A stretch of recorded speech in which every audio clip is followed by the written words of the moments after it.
కులాన్ని బట్టి ఎవ్వరికీ విలువ ఇవ్వద్దు, గుణాన్ని బట్టి విలువ ఇవ్వి. కులాన్ని బట్టి విలువ ఇవ్వడం కాదండి జ్ఞాన జీవితం. వాడి గుణాన్ని బట్టి ఇవ్వాలి. వాడు బ్రాహ్మణ కులంలో పుట్టినా వాడు తమో గుణం రజోగుణంలో ఉంటే వాడికి మనం విలువ ఇవ్వాల్సిన అవసరం లేదు. తమో గుణం రజోగుణంలో ఉన్నాడు అని మనకెలా తెలుస్తుంది అని మీకు డౌట్ రావచ్చు. వాడెప్పుడు ప్రపంచం వైపే దృష్టి పెట్టి పాపపు పనులే చేస్తూ తన సుఖం కోసమే తను చూసుకుంటూ తన ఆనందం కోసం ఎదుటివాడిని హింసిస్తే, తన సుఖం కోసం ఎదుటివాడిని బాధ పెడితే, అబద్ధాలతో జీవితం మోస్తే వాడు పెద్ద కులంలో పుట్టిన తక్కువ గుణంలో ఉన్నవాడే అని మనకి అర్థం అవ్వాలి.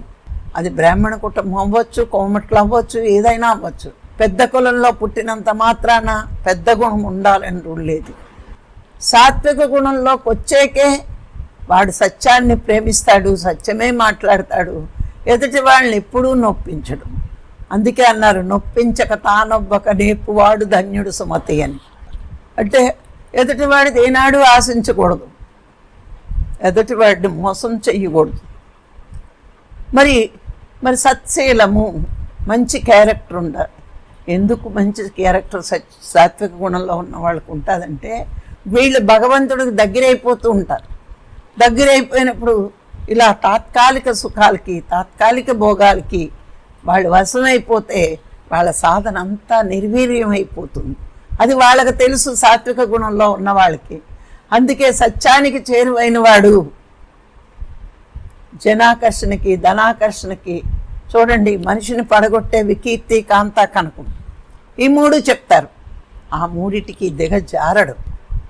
మరి అది తమో గుణంలో రజోగుణంలో ఉంటే వీటికి వశమై బానిసై కిందకు దిగుతాడు. అందుకే పెద్ద గుణంలో పుట్టాడని గౌరవించడం కాదు, పెద్ద గుణవంతుడిని నువ్వు గౌరవించు. అలాని వాళ్ళు మనం ఏం తిట్టక్కలా, వదిలేయడమే వాళ్ళు. కానీ తమో గుణం రజోగుణం వదిలి సాత్విక గుణంలో ఉన్నవాడిని మనం ఎప్పుడు గౌరవించాలి. పరుల సేవలో పరమాత్మని చూస్తారు వాళ్ళు సాత్విక గుణంలో ఉన్నవాళ్ళు. అందుకే వాళ్ళని గౌరవించాలని చెప్పాడు బుద్ధుడు.